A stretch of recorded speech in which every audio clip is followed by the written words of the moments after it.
Bonjour à tous. J'aimerais vous poser une question très simple, mais qui, je pense, parlera à beaucoup d'entre vous. Vous est-il déjà arrivé de vous sentir décalé, comme si vous, étiez plus tout à fait aux commandes de votre propre corps, de vos propres émotions? Je ne parle pas d'une maladie grave ou d'un diagnostic précis, mais de cette sensation diffuse, persistante, que quelque chose ne tourne pas rond. Un brouillard mental qui refuse de se dissiper. Une fatigue qui ne s'explique pas par le manque de sommeil. Une humeur en dents de scie que vous ne parvenez plus à maîtriser. C'est un sentiment incroyablement isolant, car tout semble normal en apparence. Pourtant, au fond de vous, vous savez que ce n'est pas le cas. Vous sentez que la connexion est rompue. Imaginez une matinée typique, le réveil sonne, et avant même d'ouvrir les yeux, vous sentez une lourdeur. Pas seulement la somnolence habituelle, mais un poids, une sorte d'appréhension face à la journée qui commence. En vous levant, votre ventre est ballonné, inconfortable. Vous vous regardez dans le miroir et vous ne reconnaissez pas tout à fait l'énergie qui vous animait avant. Le café n'a plus le même effet stimulant, le petit déjeuner semble difficile à digérer. Chaque étape de votre routine matinale paraît demander un effort surhumain. Cette scène vous semble-t-elle familière? Ce n'est pas simplement un mauvais jour. Lorsque ces matins deviennent la norme, c'est le signe que votre corps essaie désespérément de vous envoyer un message que vous n'avez peut-être pas encore appris à déchiffrer. Et puis, il y a cette fameuse boule à l'estomac. Nous connaissons tous cette expression. On la ressent avant un entretien d'embauche, une présentation importante ou une conversation difficile. On l'associe au stress, à l'anxiété.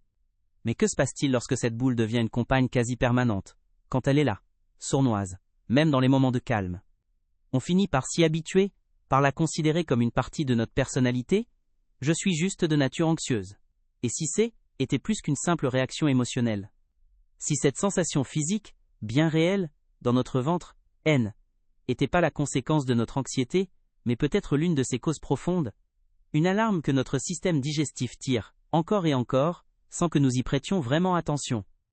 Au-delà de cette anxiété de fond, il y a les montagnes russes émotionnelles.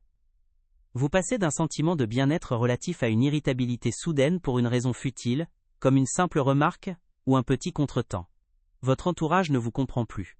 Parfois vous ne vous comprenez plus vous-même. Vous vous surprenez à être à fleur de peau, prête à exploser ou à fondre en larmes, sans avertissement. On met ça sur le compte de la fatigue, du surmenage des hormones. On cherche des explications logiques et rationnelles, car l'idée que nos émotions nous échappent est terrifiante. Mais cette instabilité n'est pas une fatalité. Elle est souvent le symptôme d'un déséquilibre intérieur bien plus concret qu'on ne l'imagine, un chaos qui prend sa source dans un endroit que l'on a trop longtemps ignoré. Peu à peu, ce malaise intérieur commence à empoisonner votre vie sociale. Énergie nécessaire pour voir des amis, pour sortir, pour simplement partager un moment convivial, vous manque cruellement. Vous déclinez les invitations, prétextant la fatigue ou une charge de travail excessive. La vérité, c'est que l'idée même d'une interaction sociale vous semble épuisante. Votre ventre noué et votre humeur imprévisible vous poussent à vous replier sur vous-même, à choisir la solitude, non par envie, mais par sécurité. Vous construisez une bulle pour vous protéger du monde extérieur, mais aussi pour protéger les autres de vos propres sautes d'humeur. Cet isolement, qui semble être une solution à court terme, ne fait qu'amplifier le sentiment de déconnexion et de tristesse qui vous habite. Vous souvenez-vous des papillons dans le ventre? Cette sensation grisante que l'on ressent quand on est amoureux, passionné par un projet, ou simplement heureux et excité par l'avenir. C'est une sensation physique, localisée elle aussi dans notre ventre, mais elle est légère, joyeuse, pleine de vie. Alors une question se pose, où sont passés ces papillons? Pourquoi le même organe qui était autrefois le siège de nos plus grandes joies, est-il devenu celui de nos angoisses les plus profondes? Il semble que la boule à l'estomac a chassé les papillons. Ce n'est pas une simple métaphore poétique. C'est une réalité biologique. Le passage de l'un à l'autre est un indicateur puissant que l'équilibre a été rompu, que l'écosystème de notre ventre est passé d'un état florissant à un état de crise. Nous avons tous entendu ce conseil, suis ton instinct, prends ta décision avec les tripes. Cette sagesse populaire reconnaît depuis toujours que notre ventre est un centre décisionnel, une sorte de boussole intérieure qui nous guide. Mais que faire lorsque cette boussole semble complètement déréglée? Quand chaque décision, même la plus simple, devient une source d'angoisse et de doute infini. Vous pesez le pour, le contre, vous analysez tout de manière obsessionnelle, mais vous ne sentez plus la bonne direction. Cette perte d'intuition est profondément déstabilisante. C'est comme naviguer en pleine mer, sans étoiles ni compas. Si notre ventre est le siège de notre intuition, alors un ventre en souffrance ne peut logiquement pas nous envoyer des signaux clairs et fiables. Le brouillard n'est pas que dans votre tête. Face à ce mal-être persistant, vous avez probablement déjà tout tenté. Vous avez amélioré votre hygiène de sommeil, vous vous êtes inscrit à la salle de sport, vous avez téléchargé des applications de méditation. Vous avez peut-être même consulté des professionnels, parlé de votre stress, de votre anxiété. Chaque nouvelle tentative est porteuse d'espoir, mais celui-ci est souvent de courte durée. Les symptômes s'atténuent parfois, mais le sentiment de fond, cette lourdeur, cette instabilité, revient toujours. La frustration grandit, et avec elle, un sentiment d'impuissance. On se sent incompris, parfois même par le corps médical qui ne trouve rien d'anormal. On se dit que c'est dans la tête et qu'il faut simplement faire avec. Et si la clé N était pas là où tout le monde la cherche? Et si la véritable source de ce brouillard mental, de cette anxiété chronique, de cette fatigue écrasante et de cette intuition perdue ne se trouvait pas dans notre cerveau? Si toutes ces tentatives avaient échoué parce qu'elles s'attaquaient aux conséquences et non à la cause première? Imaginez un instant que tous ces symptômes, que vous pensiez séparés et indépendants, soient en réalité les différentes branches d'un même arbre. Un arbre dont les racines seraient profondément ancrées, non pas dans votre psyché, mais dans votre corps, dans un organe que nous avons appris à ne considérer que pour sa fonction digestive. Cette prise de conscience est un tournant. C'est l'instant où l'on arrête de regarder vers le ciel pour chercher des réponses, et où l'on commence enfin à regarder la terre sous nos pieds. Cette terre, ce sont vos entrailles, votre ventre, ce que nous appelons depuis quelques années notre deuxième cerveau, et ce n'est pas une image. C'est une réalité physiologique fascinante. Toutes ces sensations, la boule à l'estomac, les papillons, l'intuition, ne sont pas des métaphores. Ce sont des informations bien réelles, transmises entre votre système digestif et votre cerveau. Le problème, c'est que nous avons oublié comment écouter. Nous avons traité notre ventre comme une simple machine à digérer, en ignorant qu'il abrite un écosystème incroyablement riche et complexe, un véritable jardin intérieur. Et lorsque ce jardin est laissé à l'abandon, envahi par les mauvaises herbes, il ne peut plus nourrir notre esprit. L'histoire que je veux vous raconter aujourd'hui est celle de ce jardin. Ce jardin, c'est notre microbiote intestinal. Oublions un instant ce terme un peu scientifique. Imaginez une métropole grouillante de vie à l'intérieur de vous, peuplée de billions de micro-organismes, des bactéries, des virus, des champignons. Ces habitants ne sont pas des passagers clandestins, ce sont des partenaires de vie essentiels. Pendant des décennies, nous les avons vus au mieux comme des aides à la digestion, au pire comme des ennemis à éliminer.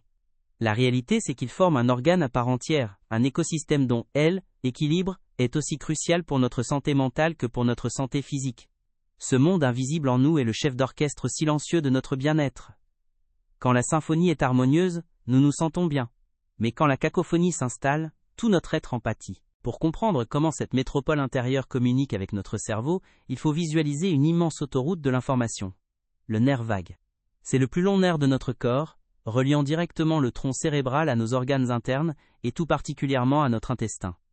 Ce n'est pas une simple ligne téléphonique, c'est une connexion à très haut débit. Et ce qui est fascinant, c'est que la circulation n'est pas équilibrée. Environ 90% des informations voyagent du ventre vers le cerveau et non l'inverse.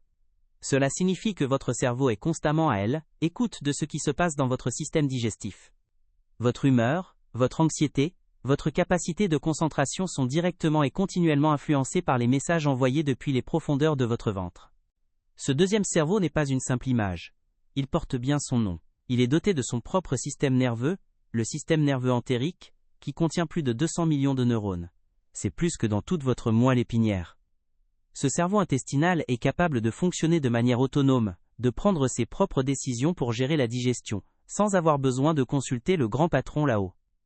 Mais il fait bien plus que cela. Il produit des neurotransmetteurs, ces molécules chimiques qui régulent nos émotions. Il est en quelque sorte une usine chimique ultra sophistiquée, qui influence en permanence la chimie de notre cerveau principal. Ignorer ce centre de commande, c'est comme essayer de piloter un avion en ignorant la moitié du tableau de bord. Parlons de l'un de ces neurotransmetteurs, peut-être le plus célèbre, la sérotonine. On l'appelle souvent l'hormone du bonheur. Elle est essentielle pour réguler l'humeur, le sommeil et l'appétit. La plupart des gens pensent qu'elle est produite dans le cerveau. C'est une erreur. Les études scientifiques sont formelles. Plus de 90% de la sérotonine de notre corps est fabriquée et stockée dans notre intestin, par des cellules spécialisées qui sont directement influencées par notre microbiote. Comprenez bien ce que cela signifie. La disponibilité de votre principale molécule du bien-être ne dépend pas de vos pensées, mais de la santé de vos petits colocataires intestinaux. Une flore intestinale déséquilibrée, c'est une usine à bonheur qui tourne au ralenti, voire qui est en panne. Ce n'est donc pas une coïncidence si les troubles digestifs et les troubles de l'humeur vont si souvent de pair. Les chiffres sont éloquents et parlent d'eux-mêmes. On estime qu'en France, près d'une personne sur 5 souffre du syndrome de l'intestin irritable, SII, une condition caractérisée par des douleurs abdominales, des ballonnements et un transit perturbé. Or, les recherches montrent que les personnes atteintes de SII ont un risque beaucoup plus élevé de souffrir d'anxiété et de dépression que la population générale. Ce n'est pas simplement que les douleurs au ventre rendent triste. La connexion est bien plus profonde. Le déséquilibre intestinal, l'inflammation et la mauvaise communication sur l'axe intestin-cerveau sont des facteurs qui contribuent activement à l'émergence de ces troubles psychologiques. Les statistiques ne s'arrêtent pas là. Des études de plus en plus nombreuses établissent des liens troublants entre la diversité de notre microbiote et notre santé mentale. Une faible diversité bactérienne dans l'intestin est régulièrement observée chez les personnes souffrant de dépression majeure. C'est comme si le jardin intérieur, appauvri, ne pouvait plus fournir les nutriments et les signaux nécessaires à l'épanouissement de l'esprit. Pensez-y, nous comptons plus de cellules bactériennes dans notre corps que de cellules humaines. Nous sommes en réalité des super-organismes, des écosystèmes ambulants. Ces chiffres ne doivent pas faire peur, ils doivent au contraire nous donner un immense espoir, car si le problème vient de là, alors la solution s'y trouve aussi. Nous avons un pouvoir d'action direct sur cet écosystème. Cette connexion n'est pas à sens unique. Si le ventre influence le cerveau, le stress que nous ressentons dans notre tête a un impact dévastateur sur notre ventre. Vous l'avez tous vécu. Un coup de stress intense peut provoquer des maux de ventre ou une diarrhée. C'est la réponse immédiate.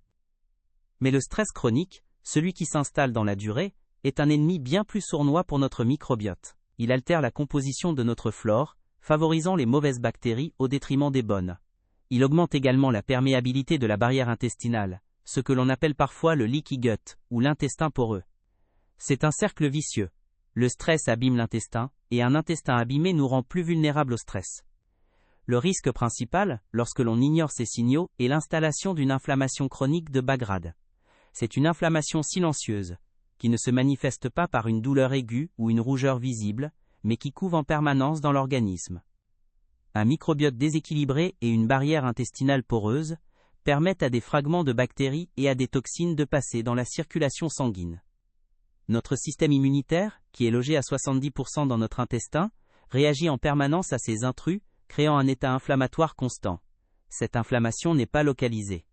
Elle se propage dans tout le corps, et est aujourd'hui reconnue comme un facteur de risque majeur, dans la plupart des maladies chroniques de notre époque. Cette inflammation chronique est une véritable bombe à retardement. Elle est impliquée dans le développement du diabète de type 2, des maladies cardiovasculaires, de l'obésité et de certains cancers. Mais elle atteint aussi notre cerveau. L'inflammation est désormais considérée comme un acteur clé dans le développement de la dépression, que certains chercheurs rebaptisent maladie inflammatoire. Elle perturbe la production de neurotransmetteurs, endommage les neurones, et contribue à ce fameux brouillard mental, dont nous parlions au début. Ignorer la santé de son ventre, ce n'est donc pas seulement risquer un inconfort digestif. C'est laisser la porte ouverte à un état inflammatoire qui peut saper notre santé physique et mentale pour les décennies à venir. Un autre risque majeur est le développement ou l'aggravation de maladies auto-immunes. Dans ces maladies, le système immunitaire se dérègle et attaque les propres tissus de l'organisme.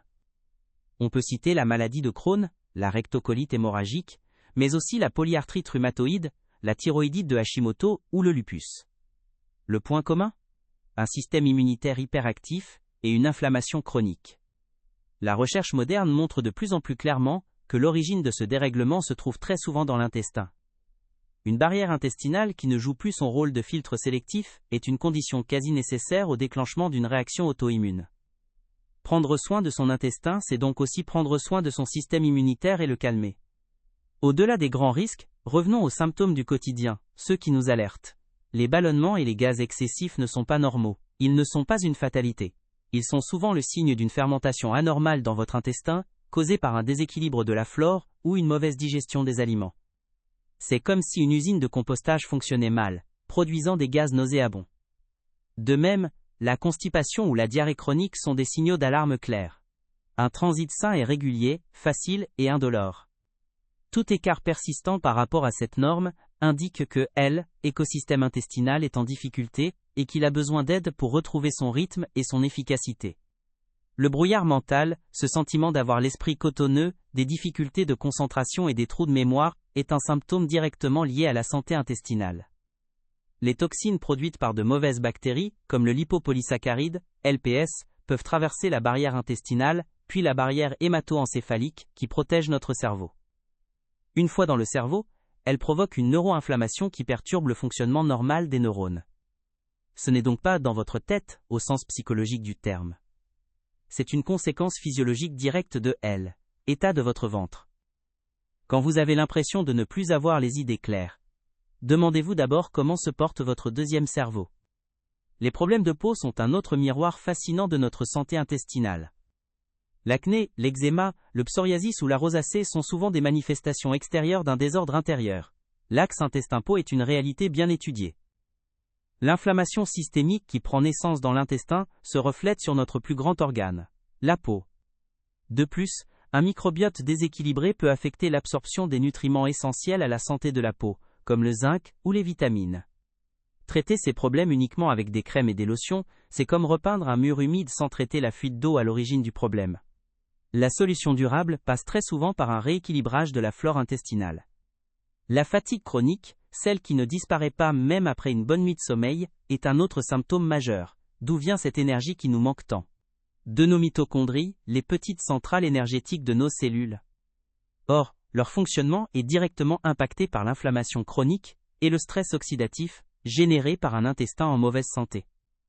De plus, un microbiote déséquilibré peut perturber l'absorption de nutriments vitaux pour la production d'énergie, comme le fer ou les vitamines du groupe B. Si vous vous sentez constamment épuisé sans raison apparente, il est fort probable que votre énergie soit siphonnée par un combat invisible qui se déroule dans votre ventre. Enfin, des envies de sucre irrépressibles et une dépendance aux aliments transformés sont rarement une simple question de volonté. Certaines bactéries et levures pathogènes, comme le Candida albicans, se nourrissent de sucre. Lorsqu'elles prolifèrent dans notre intestin, elles peuvent littéralement pirater nos signaux de faim et de satiété en libérant des substances chimiques qui nous poussent à consommer ce dont elles ont besoin pour survivre. Vous ne luttez pas seulement contre une habitude, vous luttez contre des micro-organismes qui manipulent votre biochimie pour leurs propres bénéfices. Comprendre cela est libérateur, car cela déplace le problème de la sphère de la culpabilité à celle de la biologie. Alors quelles sont les causes de ce désastre intérieur? La première et la plus évidente est notre alimentation moderne. Les aliments ultra-transformés, riches en sucre raffiné, en mauvaises graisses et en additifs chimiques, sont un véritable poison pour notre microbiote. Ils nourrissent les mauvaises bactéries, affament les bonnes et favorisent l'inflammation. Le sucre, en particulier, est le carburant de la dysbiose. Il agit comme un engrais pour les mauvaises herbes de notre jardin intérieur. À l'inverse, le manque de fibres, présentes dans les fruits, les légumes, les légumineuses et les céréales complètes, prive nos bonnes bactéries de leur nourriture préférée. Sans ces fibres, elles ne peuvent pas produire les composés bénéfiques qui nous protègent. La deuxième grande cause, nous l'avons évoquée, est le stress chronique. Notre mode de vie trépidant, la pression constante de la performance, les soucis financiers ou relationnels. Notre corps ne fait pas la différence entre le stress être poursuivi par un tigre, et celui d'une échéance professionnelle. La réponse physiologique est la même. La libération de cortisol, l'hormone du stress. Un taux de cortisol chroniquement élevé perturbe la digestion, diminue le flux sanguin vers l'intestin, affaiblit la barrière intestinale et décime les populations de bonnes bactéries. Apprendre à gérer son stress n'est pas un luxe pour le développement personnel, c'est une nécessité biologique pour la santé de notre ventre. L'usage excessif et parfois inapproprié des antibiotiques a également une responsabilité écrasante. Les antibiotiques sont des médicaments miracles qui ont sauvé d'innombrables vies. Cependant, ils agissent comme une bombe atomique sur notre flore intestinale. Ils ne font pas la distinction entre les bactéries pathogènes qu'ils ciblent et les bactéries bénéfiques qui peuplent notre intestin. Une seule cure d'antibiotiques peut anéantir une grande partie de la diversité de notre microbiote, et il peut falloir des mois, voire des années, pour qu'il se reconstitue, parfois de manière incomplète. D'autres médicaments, comme les anti-inflammatoires non stéroïdiens pris au long cours, ou certains inhibiteurs de la pompe à protons, peuvent aussi endommager la muqueuse intestinale. Le manque de sommeil est un autre coupable souvent sous-estimé. Le sommeil n'est pas un état passif, c'est une période de réparation et de régénération intense pour tout notre corps, y compris notre intestin. C'est pendant la nuit que notre muqueuse intestinale se répare et que notre microbiote suit ses propres rythmes circadiens. Un sommeil de mauvaise qualité ou insuffisant perturbe ces processus essentiels. Des études ont montré qu'une seule nuit de privation partielle de sommeil peut déjà altérer la composition de notre flore intestinale, favorisant les bactéries associées à l'obésité et au diabète. Prioriser son sommeil, c'est donc directement investir dans la santé de son deuxième cerveau. Enfin, notre mode de vie de plus en plus sédentaire joue un rôle non négligeable. L'activité physique régulière n'est pas seulement bonne pour nos muscles et notre cœur. Elle stimule le péristaltisme intestinal, c'est-à-dire les contractions qui font avancer les aliments dans le tube digestif, favorisant ainsi un bon transit et prévenant la constipation. De plus, le sport a un effet direct sur la composition de notre microbiote. Il a été démontré que les personnes actives ont une flore intestinale plus riche et plus diversifiée, avec une plus grande abondance de bactéries productrices de butyrate, un acide gras à chaîne courte aux multiples bienfaits pour notre santé. Nous avons donc un jardin intérieur d'une importance capitale, mais que nous avons malmené pendant des décennies par ignorance. Nous l'avons inondé de sucre et d'aliments transformés, nous l'avons stressé, nous l'avons bombardé de produits chimiques et nous l'avons privé de sommeil et de mouvement. Le résultat est sous nos yeux, ou plutôt, nous le ressentons dans notre corps et notre esprit. Ce brouillard mental, cette anxiété diffuse, cette fatigue écrasante. La bonne nouvelle, la merveilleuse nouvelle, c'est que ce jardin est incroyablement résilient. Il ne demande que à être soigné. Il ne tient que à nous de changer de méthode, d'arrêter d'être des exploitants négligents pour devenir des jardiniers attentifs et bienveillants. Comprendre ces causes est la première étape fondamentale vers la guérison. Ce n'est pas une question de malchance ou de fatalité génétique. La plupart du temps, ce sont nos choix de vie, nos habitudes quotidiennes, qui ont façonné l'état actuel de notre écosystème intestinal. Cette prise de conscience est puissante, car elle nous redonne le contrôle. Si nos actions ont pu créer ce déséquilibre, alors d'autres actions plus éclairées peuvent le corriger. Nous ne sommes pas les victimes impuissantes de notre propre biologie. Nous en sommes les co-créateurs. Chaque repas, chaque nuit de sommeil, chaque moment de détente est une opportunité de semer de nouvelles graines et d'arracher les mauvaises herbes. Il est temps de cesser de considérer les symptômes comme des problèmes isolés à traiter un par un, avec une pilule pour le ventre, une autre pour l'anxiété et une autre pour le sommeil. Il faut changer de perspective et voir l'ensemble du tableau. Tous ces signaux sont les différentes voix d'un même cœur, celui de votre intestin, qui chante une complainte. Il ne vous accuse pas, il vous appelle à l'aide. Il vous demande de lui fournir les bons outils, les bons nutriments, le bon environnement, pour qu'il puisse à nouveau faire son travail correctement. Et son travail, ce n'est pas seulement de digérer, c'est de vous maintenir en vie, en bonne santé, et heureux. L'inflammation, la perméabilité intestinale, la dysbiose. Ces termes peuvent sembler complexes, mais l'idée derrière est simple. Imaginez les murs d'une forteresse. C'est votre barrière intestinale. À l'intérieur, vos loyaux soldats, les bonnes bactéries. À l'extérieur, les envahisseurs. Notre mode de vie moderne a créé des brèches dans les murs et a affaibli nos soldats. Les envahisseurs s'infiltrent, déclenchant des batailles incessantes, l'inflammation, qui épuise toutes les ressources du royaume, votre corps. Le brouillard mental, c'est la fumée de ces batailles qui atteint le château principal, votre cerveau. La mission est donc claire, il faut réparer les murs et réarmer nos troupes. Cette compréhension change tout. Elle nous fait passer d'une médecine de la maladie à une médecine de la santé. Au lieu d'attendre que les choses aillent très mal pour intervenir, nous pouvons agir en amont, à la racine même du problème. En prenant soin de notre ventre, nous ne faisons pas que soulager des symptômes digestifs.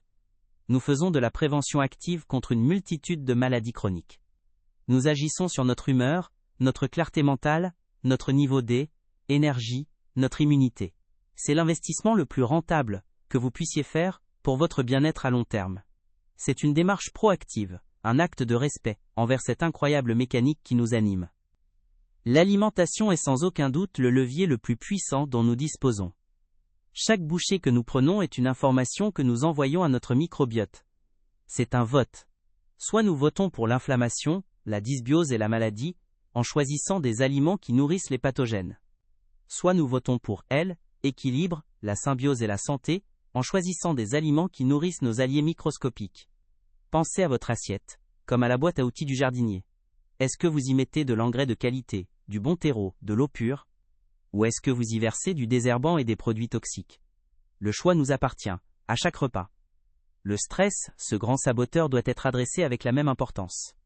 Vous pouvez avoir l'alimentation la plus parfaite du monde, si vous vivez dans un état de stress chronique, vos efforts seront en grande partie vains. Le cortisol continuera de saper la santé de votre barrière intestinale. Il est donc impératif d'intégrer dans notre vie des pratiques qui permettent de réguler notre système nerveux. La méditation, le yoga, la cohérence cardiaque, les exercices de respiration profonde, ou simplement passer du temps dans la nature, ne sont pas des activités accessoires. Ce sont des interventions thérapeutiques aussi importantes que le contenu de notre assiette, pour calmer l'incendie intérieur et permettre à notre jardin de se régénérer. Le sommeil est le troisième pilier fondamental. C'est le grand réparateur. Sanctuariser ses nuits. Visez 7 à 8 heures de sommeil de qualité, et non négociable, pour qui veut retrouver un ventre et un esprit sain. Cela implique de mettre en place une routine de coucher, éviter les écrans avant de dormir, de s'assurer que sa chambre est sombre, calme et fraîche. Le sommeil n'est pas une perte de temps dans nos vies surchargées, c'est le fondement sur lequel se construit toute notre santé.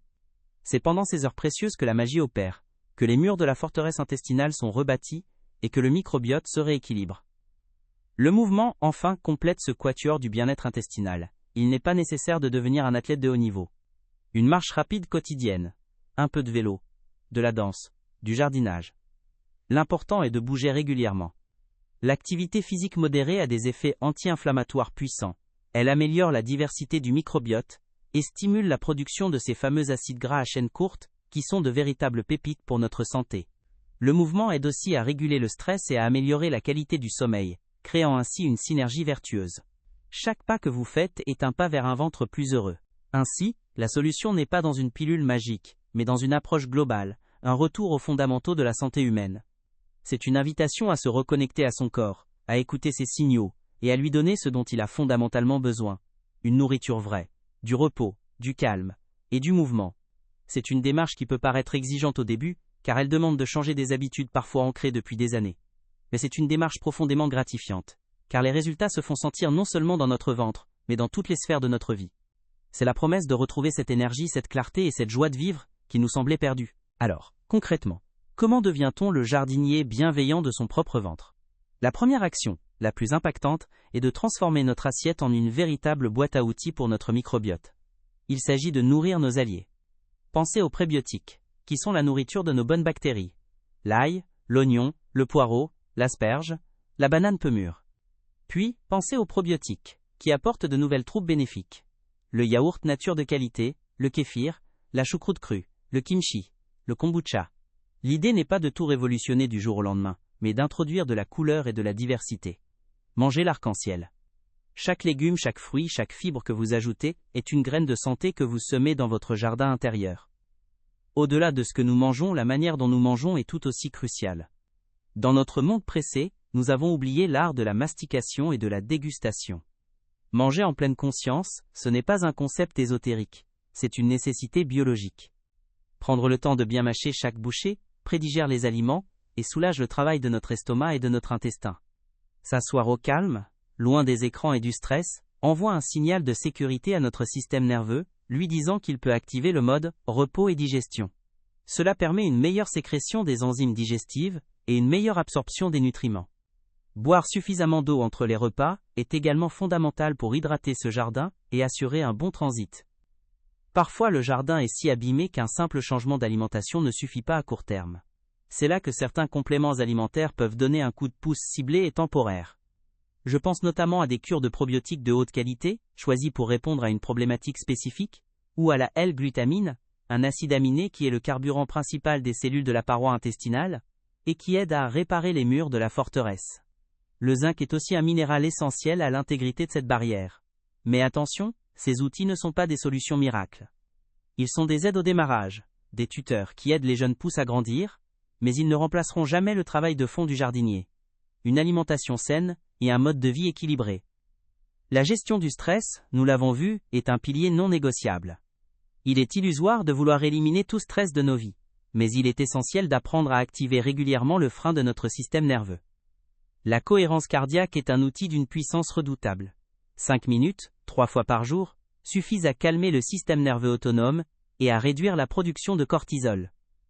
La méditation de pleine conscience, même pour quelques minutes, apprend à notre cerveau à ne pas se laisser emporter par le flot des pensées anxieuses. Une simple marche dans la nature, en se concentrant sur ses sensations, a un effet apaisant prouvé. Il s'agit de créer des îlots de calme dans l'océan de notre quotidien, pour que notre ventre puisse enfin cesser d'être en état d'alerte permanent. Le sommeil, ce grand réparateur, doit devenir votre sanctuaire. C'est pendant la nuit que votre corps effectue ses travaux de maintenance les plus importants, notamment la réparation de la muqueuse intestinale. Pour garantir un sommeil de qualité, instaurez un rituel de coucher. 1 heure avant de dormir, créez un SAS de décompression. Baissez les lumières, Coupez tous les écrans dont la lumière bleue perturbe la production de mélatonine, l'hormone du sommeil. Prenez une tisane apaisante, lisez un livre, écoutez de la musique douce. Assurez-vous que votre chambre est une grotte, fraîche, sombre et silencieuse. Considérez le sommeil non pas comme du temps perdu, mais comme un investissement actif dans votre santé physique et mentale, est un changement de perspective qui peut transformer votre vie. Face à toutes ces informations, vous pourriez vous sentir submergé, ne sachant par où commencer. La clé n'est pas la perfection, mais la progression. N'essayez pas de tout changer en même temps. Choisissez une seule chose. Peut-être commencer par ajouter un légume de plus à votre dîner chaque soir. Ou décider de faire une marche de 10 minutes à la pause déjeuner. Ou encore, pratiquer 5 minutes de respiration profonde avant de dormir.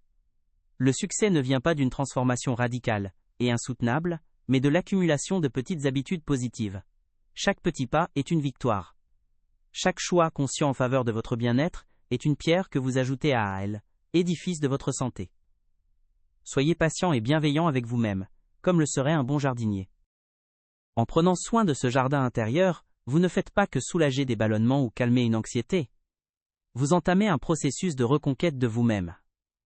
Jour après jour, en nourrissant correctement votre microbiote, vous allez sentir le brouillard mental se dissiper, remplacé par une clarté d'esprit que vous pensiez avoir perdue.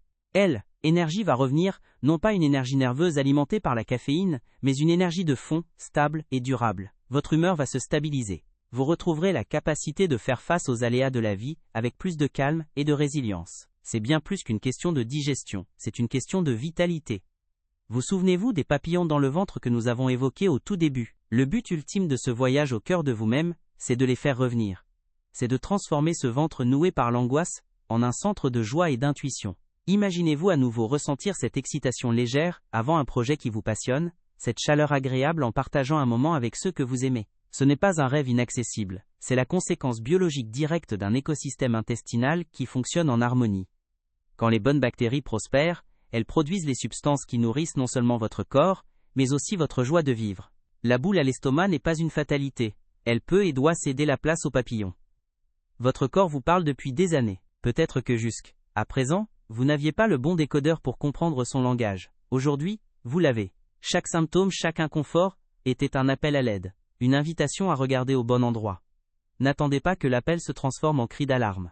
L'urgence n'est pas de trouver la prochaine solution rapide, mais d'entamer ce travail de fond, patient et respectueux. Vous avez entre les mains un pouvoir immense, celui d'influencer directement votre santé physique et mentale par vos choix quotidiens. C'est une responsabilité, certes, mais c'est surtout une opportunité extraordinaire de devenir l'acteur principal de votre propre bien-être. Alors je vous pose une dernière question. Êtes-vous prêt à devenir le jardinier de votre vie? Êtes-vous prêt à prendre soin de ce monde invisible en vous, pour qu'en retour il prenne soin de votre esprit? Le chemin commence maintenant par une décision simple, celle d'écouter et d'honorer votre corps. Ce n'est pas seulement un chemin vers moins de symptômes, c'est un chemin vers plus de vous-même. Plus d'énergie, plus de clarté, plus de sérénité, plus de joie. Prenez soin de votre deuxième cerveau, et il vous offrira le plus précieux des cadeaux, la possibilité de vivre votre vie pleinement, en parfaite possession de tous vos moyens. Votre avenir se cultive aujourd'hui, dans le jardin de votre ventre.